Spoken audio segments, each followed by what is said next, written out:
Hey everyone, what's up? I'm GingerBeardicus and we're back with part 2 of Resident Evil 5 and a possible remake.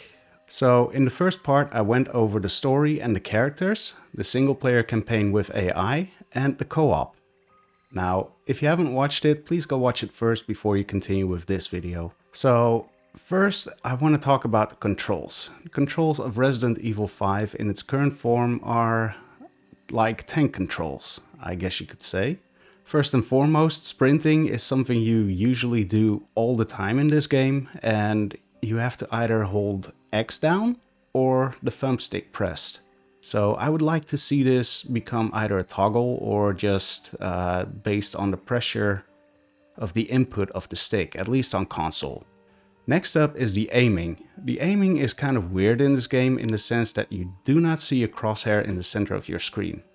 Again, I'm talking from a console player's point of view. I haven't played the game on PC and I don't know if I ever will. Maybe there is a horizontal shift. You'll see that in the video. Well, you follow a red dot laser sight. I'm used to having a crosshair in the center of the screen, and I think most people do. Having to aim like this with a changing horizontal focus point, as well as focusing on whether there is a bead on the surface or the enemy that you're trying to shoot or not. It's not the worst, but it could have been better. What I would like to see in the future is the option to either play this way or new and improved controls where there is a crosshair that's always in the same spot. It doesn't have to be smack dab in the center because it wasn't in Resident Evil 5 to begin with, but I wouldn't mind. So next up are the QuickTime events. While QuickTime events were a huge thing back in 2008, 2009, around that time, nowadays we don't get them that often. I mean, some games still use them, but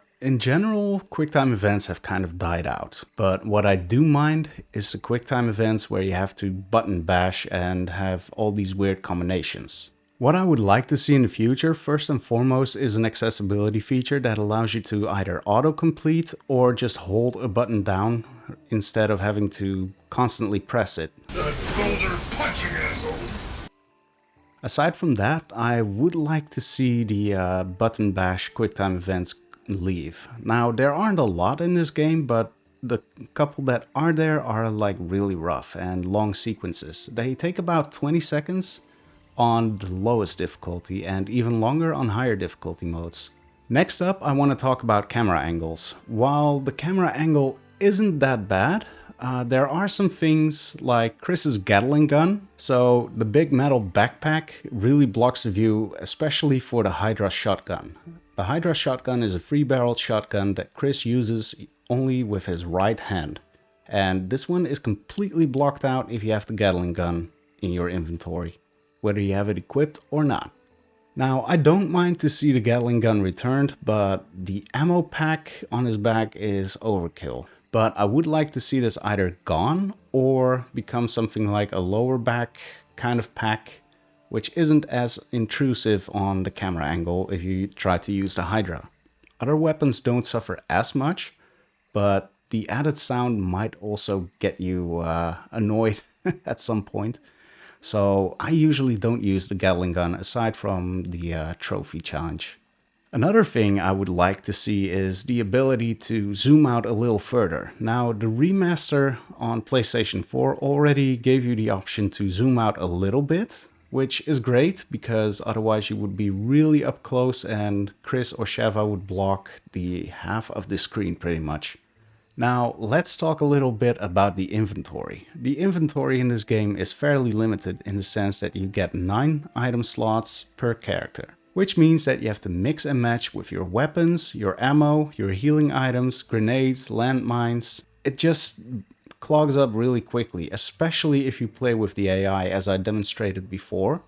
In the previous video, the AI picks up random ammo and healing items, which with healing items, I'm not opposed to it. You know, it gets annoying to have ammo sitting in their inventory and them not being able to pick up something crucial to the game. Speaking of which, I wouldn't mind if they kept the 9 slot inventory system, but maybe add an ammo pouch with 1 or 2 stacks of ammo type per weapon before it goes into the main inventory. Because inventory management, whether you like it or not, is a huge part of this game. So that's it for part 2 of this video series. I hope you enjoyed it, and if you liked it, please leave a like, and if you want to see more content like this in the future or different content, please subscribe. I want to thank you for watching, and I'll see you next time. Peace out.